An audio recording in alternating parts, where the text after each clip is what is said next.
Welfare economics. So what we are going to do in this is we're going to study about the aggregation of preferences and majority voting method and rank order voting method, which we're going to use to aggregate preferences.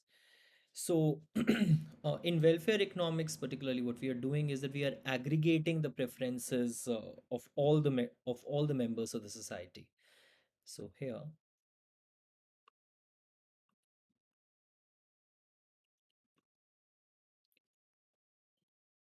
we are attempting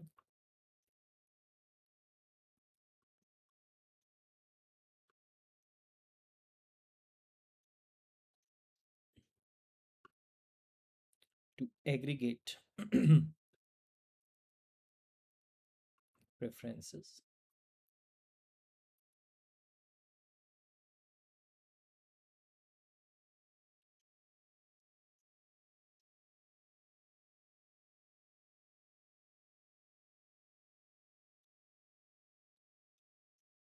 of all the members of the society. So social welfare function is helping us to find out a way that there is a way that you can add together different consumers utilities. Uh, so it is providing the way that you can rank the distributions of the utility among the consumers. So what is your social welfare function? So it provides a way.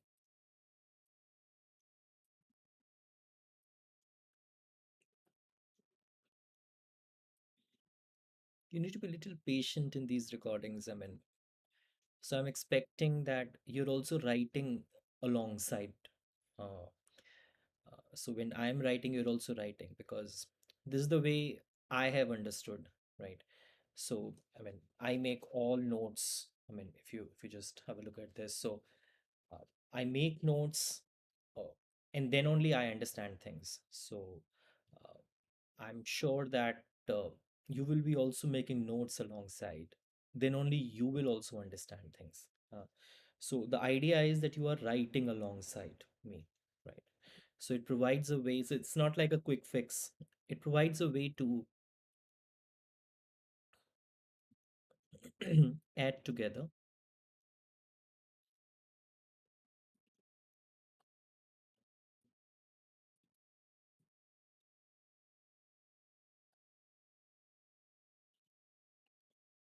different consumers' utilities.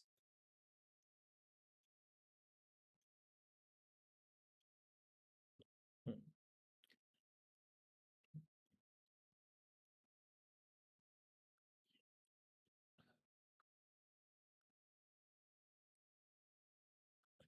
It provides a way to rank different distribution of the utility among consumers.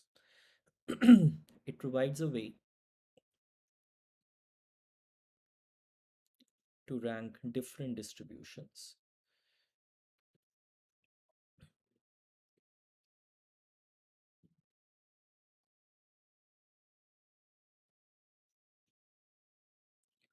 of utility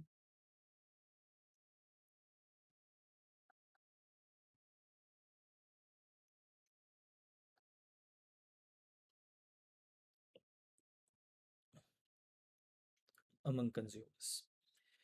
So there are different distributions, right? I mean, which one is going to provide the maximum utility to the society as a whole? Which one is going to provide lesser utility? This is what even the social welfare function is going to help. So there are many things in between. So first of all, let us try to aggregate the preferences, the aggregation of preferences.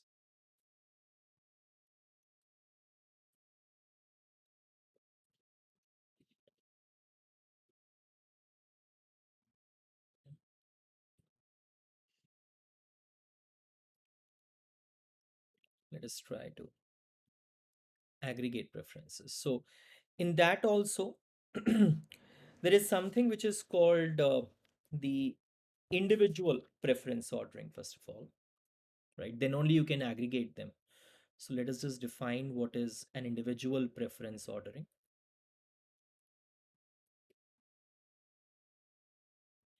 So then only you will be aggregating all of these individual preference ordering into the social ordering.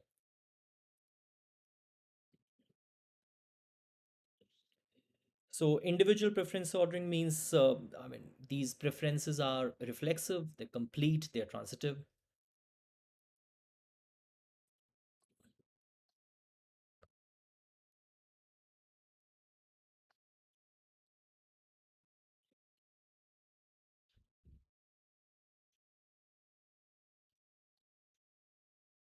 Hmm. They're reflexive, they're complete, they're transitive. And there is an X allocation, right? So there's an X allocation. So for example, this has X1, X2. So it has two goods. So this is what this allocation means, that what each individual is getting of each good. Uh, So now when you have, I hope you know what is reflexive, complete, and transitive. So we've done it in the earlier recordings also. If you think about the rational preference ordering, we talked about that preferences should be reflexive. So you pick up any good, that good should be at least as good as itself. That's reflexive, right? Complete, you should be able to compare two bundles. So you should not be able to say, no, I don't know what my preferences are. So we are ruling out that any kind of indecisiveness. And transitive is if apples are preferred to oranges, oranges are preferred to bananas, then apples are preferred to bananas. That's what transitive preferences are. Uh, so once you have the preferences of all the agents, then you can just aggregate them. How do you aggregate them? That's what we'll see. So given the preferences,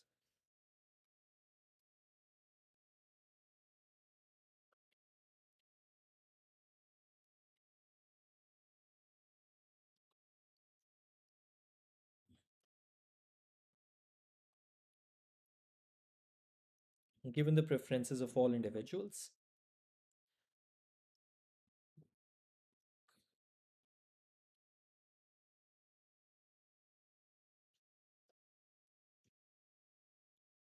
we would like to have a way to aggregate them,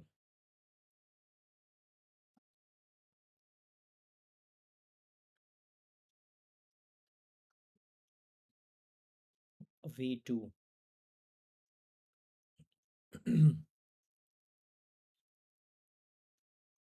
aggregate them in a social preference, in a in a social preference, right? So how do we do this? So in this, the first thing is how to aggregate. Uh,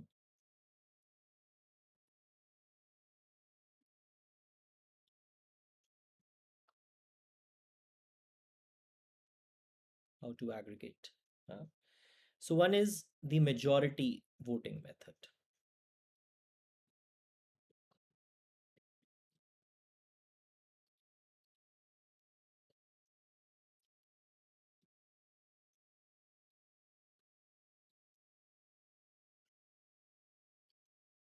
Majority voting method, right?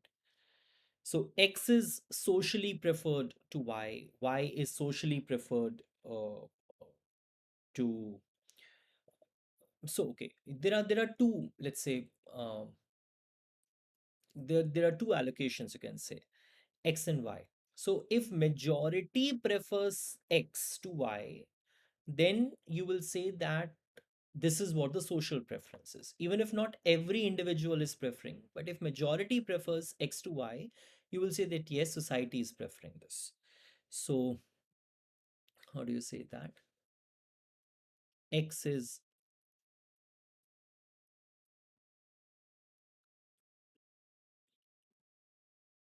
socially preferred to Y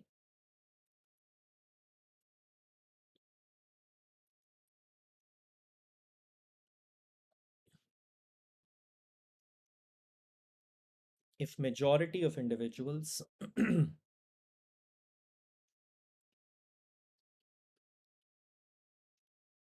prefer X to Y, right? But sometimes, I mean, there is a problem with this method. The problem is that it may not generate transitive preferences, right? So, problem.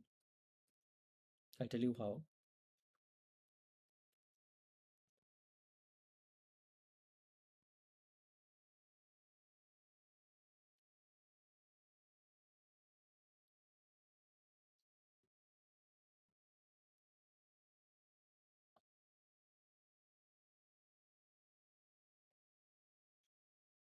It may not generate transitive preferences or transitive social ordering, you can write.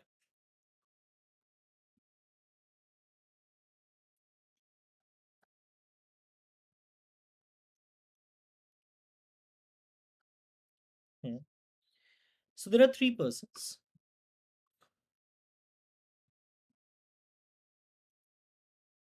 Let us say A, B, and C.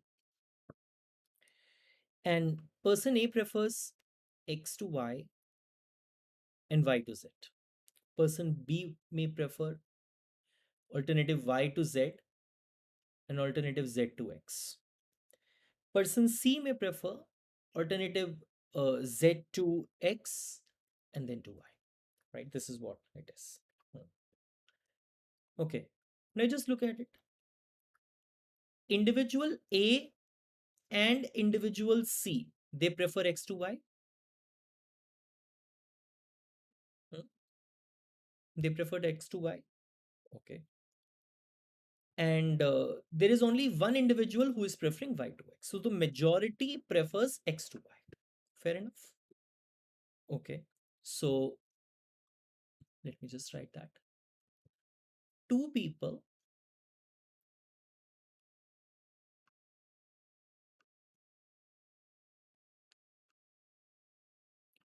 prefer X to Y and one prefer Y to X. Right. So majority prefers X to Y. So X is strictly preferred to Y. You can write like this. Okay. Now, as far as A is concerned, Y is preferred to Z. As far as B is concerned, Y is preferred to Z. But as far as C is concerned, now Z is preferred to Y. Right? So here also majority prefers Y to Z and there is only one person who is preferring Z to Y. Right? So similarly,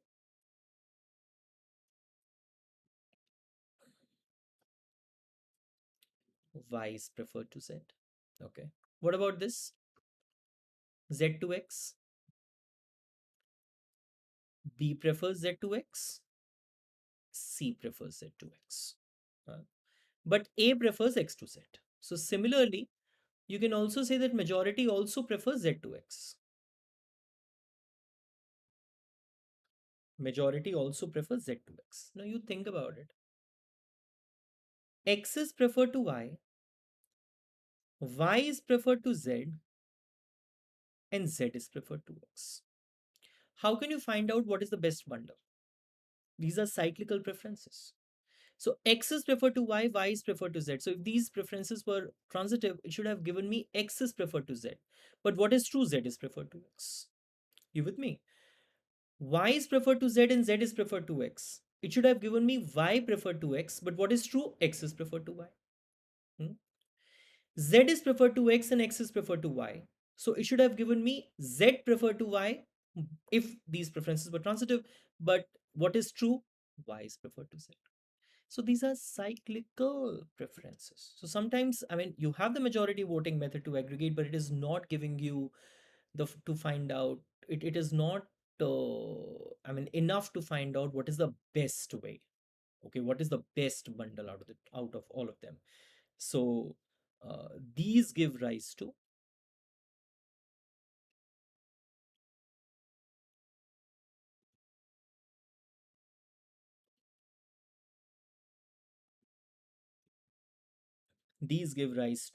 cyclical preferences,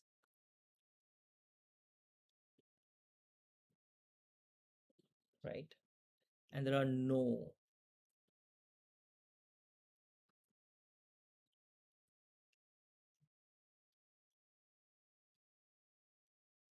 best alternative, right?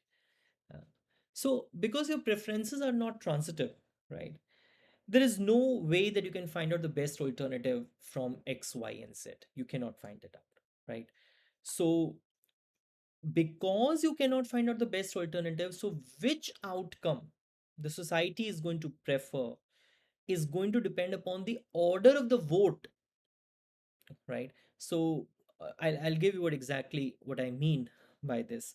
So because there is no best alternative, so which outcome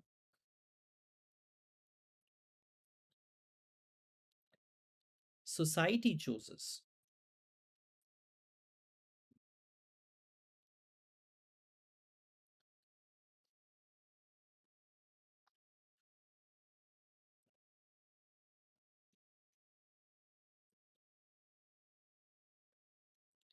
will depend upon the order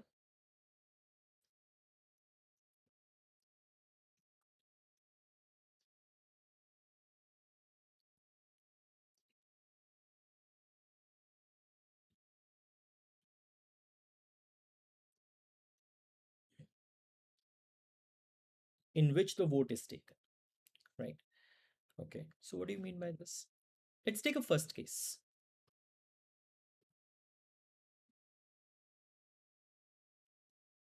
Case 1. So we will compare x to y, and whatever is going to be the winner, that is going to be compared with z, right? Okay. So if we compare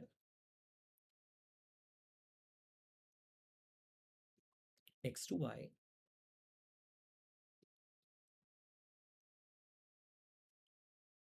then winner among x to y is compared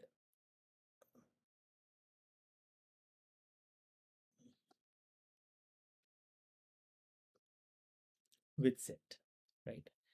So if you compare x to y, you have already seen beta that x is preferred to y, right? Majority prefers x to y, so x is preferred to y. So here x wins. Hmm. Now you will be choosing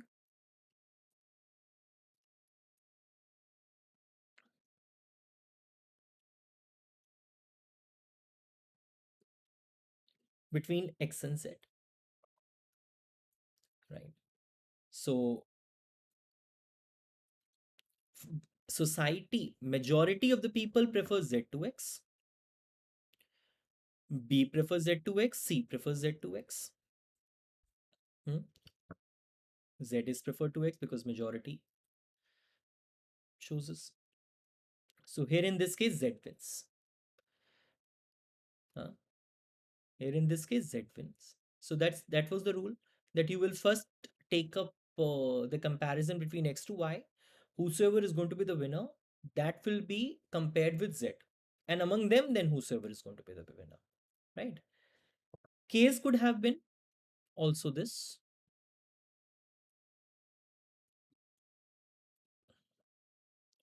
If you're going to compare y to z, between them we'll find out who is the winner, and then that winner is going to be compared with x, right? So if we compare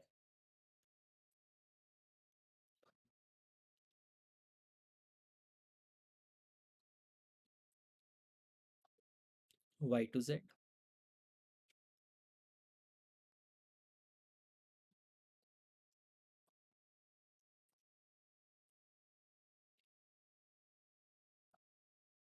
then winner is compared with x. So between y to z, majority prefers y to z, beta. Huh? A prefers y to z, B prefers y to z. So out of A, B, and C, A and B prefers y to z. So y wins.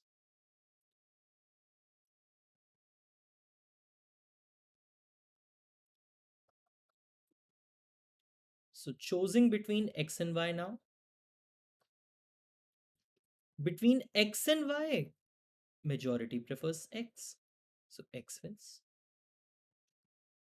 So are you understanding what we are up to? So it all depends upon the order in which these uh, these allocations are taken up, right? Uh, these allocations are taken. So which outcome is the is going to be the overall winner. It depends upon the order in which the alternatives are presented, right? So which outcome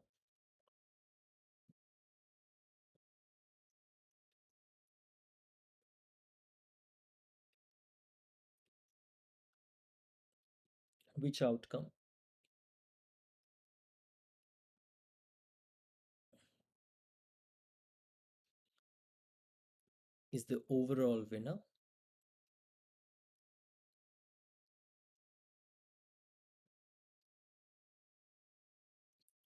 Depends upon the order